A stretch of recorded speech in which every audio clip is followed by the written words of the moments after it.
بسم اللہ الرحمن الرحیم۔ کل ایک مسئلہ گزرا تھا متعدد جنازے والا۔ اس میں یہ تھا کہ باپ اور بیٹا یہ دونوں ولی ہیں۔ اب ایک بیٹے نے اگر باپ کا جنازہ پڑھ لیا، اب اگر اس کے 5 بھائی اور ہیں، یعنی مرنے والے کے 5 بیٹے تھے، اور ایک بیٹے نے اگر جنازہ پڑھ لیا تو 4 بیٹے اگر معروم رہ گئے، جنازے سے قاصر رہے، نہیں پڑھ سکا، تو آیا یہ 4 جو باقی بیٹے ہیں اس باپ کی اولاد میں سے، آیا یہ دوبارہ جنازہ پڑھا سکتے ہیں یا نہیں پڑھا سکتے؟ تو فقہا فرماتے ہیں کہ چونکہ ایک بیٹا بھی باپ کا ولی ہے، اب اگر ایک بیٹے نے جنازہ پڑھ لیا ہے تو باقی 4 کو حق حاصل نہیں ہے کہ وہ اس کا دوبارہ جنازہ پڑھائے، بلکہ اسی پہ قیاس کر کے اس کو دفنایا جائے گا، دوبارہ جنازہ پڑھنے کی ضرورت نہیں ہے۔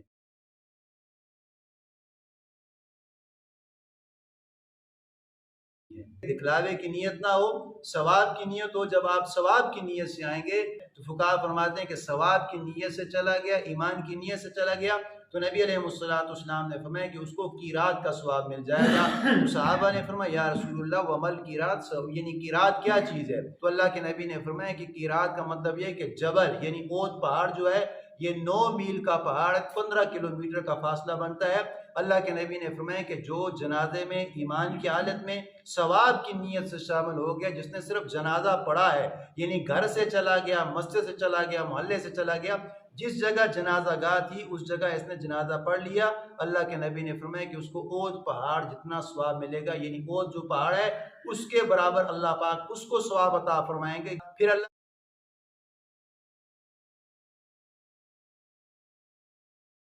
اللہ کے نبی نے فرمایا کہ وہی بندہ جو جنازے میں شریک ہوا اور پھر وہ جنازے کے بعد تدفین میں بھی شریک ہو گیا، یعنی قبر تک شریک ہو گیا، قبر یعنی تدفین ہونے کے بعد آ گیا، تو اللہ کے نبی نے فرمایا کہ اس کو 2 قیرات کا ثواب مل جائے گا، یعنی پہلے بھی پہاڑ کا ثواب مل گیا، اب یہ تدفین تک شامل رہا، اس کو 2 پہاڑ کے برابر، اونٹ پہاڑ کے برابر اللہ پاک اس کو ثواب عطا